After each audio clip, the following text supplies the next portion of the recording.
So what do you think is different today than like, sorry, what part do you mean it wasn't this way for all of history? Because wouldn't you say for most of history, men like were the head of their household, like they did provide to some extent? I know there was the dowry that women brought, but it Yeah. came from her dad, not her. Right.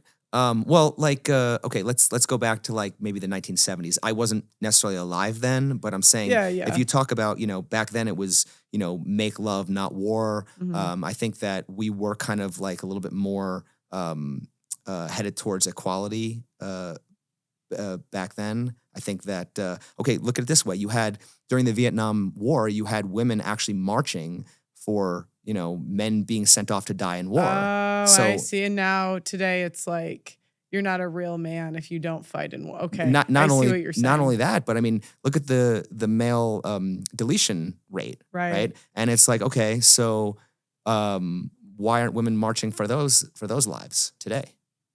Yeah, you didn't they do like a million man march a while ago? You're talking about like in the 90s. I Yeah, think that yeah, had I know. That's what I was thinking. Like it was in the night, like no time yeah. I recently. don't think that I think that was more due to police brutality and Hmm. and racism and stuff like that. I think it Hmm. had more to do with that than it had to do with just kind of like Oh, the really? as far as I remember, I think it had something to do with like the Rodney King Oh, riots and I like that. totally thought it was for men. I don't know. I wasn't a lot, or if I was like 5. So I Yeah. don't Well, know. we're trying to, like I said, we're trying to do forensic investigations on what happened in the past and how it correlates in a modern context. Yeah, and that's the tough thing. Women are so good at rewriting history too. So you have Absolutely. to like sift through so many historical documents to even find like I just had This Is Shaw on the channel and he was Yeah. talking about the dowry in Yeah. depth. Mm. And I couldn't believe like why don't conservatives talk about that? Yeah. I mean, Yeah. exactly. And so just more people should ask, like, what is a dowry? And I just did an episode on this, Mhm. inspired kind of like by what he was talking about. He actually did a fantastic conversation with Paul Elam about this, bringing this up. And so it's like, okay, when you think about it, some of the most masculine men throughout history, like, Julius Caesar and King Henry VIII, they took dowries. And yet today we're being told that you're not a real man unless you pay 100% of the bills to put the woman in her feminine. So when you talk about rewriting history, this idea that, men just have to, this is the way it's supposed to be, and it couldn't possibly be any other way, even though when you look back in history, it wasn't always that way. So why are we conveniently ignoring those arguments? So I want to see more kind of people being challenged on what they're saying, and not just the feminists, but I want to see, a lot of these influencers and masculinity coaches and pickup artists and stuff like that. I want to see them all get challenged because at the end of the day, we're all just searching for truth. Mhm. But I don't like when I ask questions, I'm not necessarily trying to tell people what to think. I Mhm. just want them to think for themselves, and I'm trying to extract the truth. And sometimes I have a perception of what I think the truth is, but by no means am I saying I have all the answers. I'm just, go ahead and change my mind. Let's try to figure this out. But, these are real issues and these are real problems and we want to have real solutions and not just sit here and, try to sell people a fantasy that is unattainable. So, how do you think childcare should go? So, like, you get past you go 50-50 on the relationship. Now you're both working. The kid's under 3. You need Mhm. someone to watch him who does it.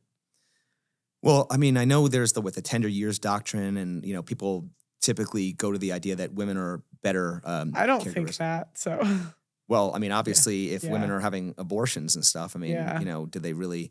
I'm just But curious because you were saying um, you'd like to see some of the masculine duties be challenged. And so okay, I was just curious how you would see the like young years of a kid going.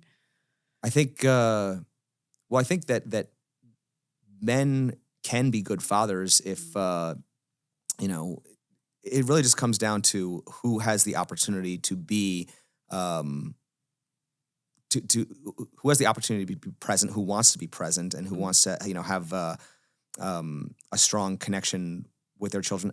I haven't really thought that much about it, to be honest. I Okay. think that it's something that like someone said to me, okay, who would you trust running a daycare center? A bunch of women or a bunch of men, right? And automatically, most people assume that, I would leave my child with a bunch of women instead of a bunch of men, Yeah, I'd trust the men more. Really? Okay.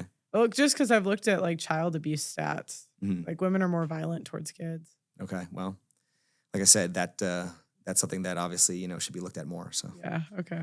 I was just curious because it's like under 5 who like, I mean, once they're in preschool and up, it's like a different story where both parents can work. But I Mhm. think one parent has to, I'm not saying it should be the man or the woman, but I was just kind of Well, curious. I've had a lot of women say things like, now that women are expected to be breadwinners along with the men, women almost feel like, oh, well, we have to, uh, be the homemaker, the caretaker, and also make money. And the men are just, the breadwinners. So the men need to step up more and help us more around the house. I think kind of where we're headed is kind of everyone's kind of going to be expected to do everything.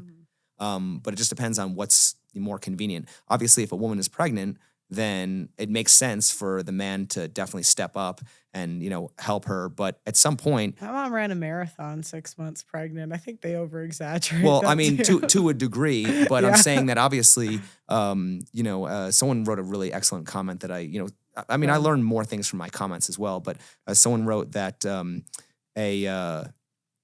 an employer is going to basically expect a woman to get back to work after 12 weeks. Mhm. So at some point, why can't a husband do that? Because women, what's the question I had? It was like, why are women more willing to submit to their employer Yeah. than they're going to submit to their husband and children? So Mhm. So, what do you think? You mentioned that you'd like to see some things change in the space. Hmm. What are they? there's too much blame on men, and I think there's too much focus on masculinity and not enough focus on the misandry. And whenever we do talk about misandry, we only talk about the misandry that comes from women. We don't talk about the misandry that comes from other men. We look at shaming women as hate, but when we shame men, it's motivation. Mhm. And I think, why aren't they both hate? Why have we come to assess the average man as unacceptable and he has to change and improve? What's wrong? I mean, I get it. Like, I'm not against the idea of self-improvement. I'm not telling men like be a loser and don't ever, achieve anything. But, Like sometimes, men have a right to enjoy life. They yeah. don't. Yeah. Yeah. And sometimes, I see rants online from guys who are good looking guys and shouldn't even have a problem. And they're exhausted. They run into burnout because they feel like, it's never going to be enough. Mhm. And so, and the other thing is, it's like, there's this idea that just because, men are appreciated, somehow that validates a lot of the sacrifices that men are expected to make. And I think that, we can't just, like, why would women appreciate the sacrifices that men make if they're just going to continue making those sacrifices? Mhm. So I think that either women have to have a duty or neither one of them have to have a duty or something like that. But it's the double standards in our society that persist that, have to change. And what's interesting is it's like, well, why does the manosphere complain about double standards, but then just say, well, men and women are different? Mhm. Well, then, so are you saying double standards are okay? So there's a lot of contradictions I see in the manosphere that I'd like to challenge them on. Mhm. But then if I call out the manosphere for some inconsistencies, then they're going to label me a feminist and say, I'm I clearly would not a love to. feminist. Have you done a back and forth with Myron ever? Have you ever like done a debate or Not really. I would It's- love to. I think he would. I think he'd maybe do it. It would. I would love to watch it just Yeah. as a viewer because I Yeah. know he does a lot with his call-in shows where he tells them to like. Like I watched this one, and I like this is not me throwing shot at him. I like Myron. He's a good guy, but Okay. I saw him like do a call-in show where, what was it? He had a couple on the show Mhm. and they both made money. And he basically told like the girl was a little bit ahead in her career because she was like military or something. Okay. And he was telling the guy that he wasn't doing enough. But I was looking at her, I'm like, she's fat. Yeah. Like you can like I was like I'm like, she's got to get on the tread. You know what I mean? Yeah. Before we're gonna say she deserves like, do you know what I mean? I'm like, she's got to be in shape to at least like. Well, that's the thing. When you're talking about all the expectations placed on men, you gotta be jacked and you gotta be 6 feet tall and six figures, and it's like, well, women can't even do the bare minimum and just be, like eat less. Yeah, we don't even have to work out. We just have to eat less. Right. Is it harder to grow muscles or just not overeat? Yeah. Or is it harder to lose weight or gain height? You know what I mean? Yeah. So there are things that men are shamed for that we can't even control. Women have more control over the things that, that we shame them for. I mean, obviously when it comes to like men being shamed for being incels and women being shamed for being sluts, women control their body count way more than most men do because women are the control access. Yeah, the gatekeepers and stuff. But as far as the other thing also, I think that there's this concept going around the manosphere called Hoflation, right? Men today have to work 5 times harder than their grandfathers did, for women 20 times worse than what their grandmothers were.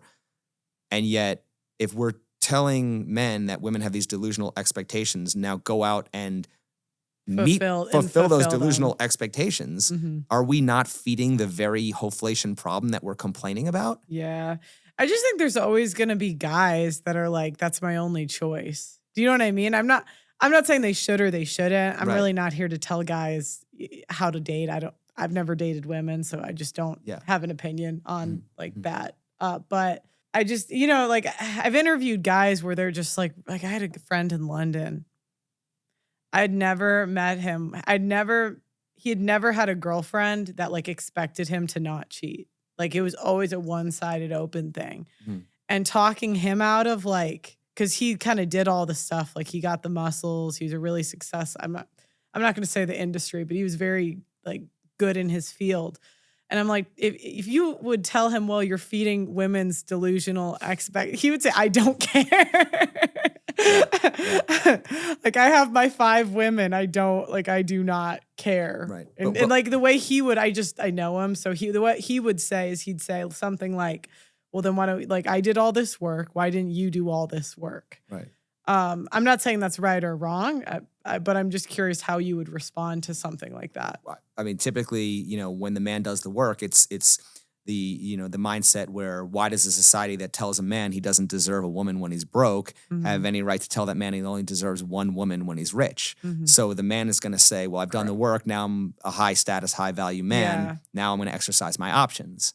And so are women willing to, share those men, or are they willing to settle for more average men if they want the loyalty? So it's kind of,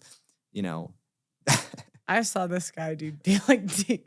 I was like, he would bring like two girls that he was like hooking up with to a party. He just did not care. He's like, leave me. Well, that's what I'm saying. Yeah. I think that modern women today are almost like concert groupies. They just want to be with a rock star, or they want to be, they want to be that trophy, that arm candy and stuff. I will say though, I used to think the money mattered more to women than it does. I've seen a lot of women from the show just sleep with like guys in certain positions. Like they really like bartenders. Like aren't club promoters broke? And they're always well, I mean, so they'll go for a broke Chad, basically, someone who's just a good, or just in the right like comedians. They're kind of like, a lot of them aren't like super good looking, but they're funny. Yeah. I was wondering about that also. It's kind of like when you look at like, the sexiest men alive, we're famous comedians on there and stuff, or, I don't know, but, obviously they've always said that, women love, men who make them laugh. So. This reminds me of something I saw where it was like, this guy was at a party and he was getting no attention from women and he was like, screw this. So he went and got his guitar and came back. Yeah.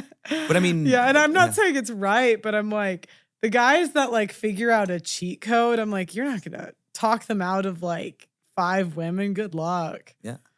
But I mean, but then you talk to these guys who are like passport bros and, they go overseas, and then what I call passport bros is almost like it's a shortcut to becoming a high value man because, your average man is already kind of considered a high value man in the eyes of foreign women. He's already good enough. Yeah. And so I think that, that's why you hear these stories about guys going to Thailand and then, they'll get all these matches on a dating app, and then women will drive, 2, 3, 4 hours to come see you and drive you around and take you around and stuff. So it's kind of like that role reversal. Going back to what I was saying about some of the issues I have with Yeah, the go. manosphere, I kind of believe that a lot of the advice or the prescriptions, even though we're told that Red Pill doesn't give prescriptions, but I think it does, we're kind of just told move or improve. Be a passport bro or, work on yourself. But work on yourself for you, but don't do it for women, do it for you, even though we're not shaming the MGTOWs who aren't even playing the game. Mhm. It's like, why aren't we shaming MGTOWs to improve for themselves?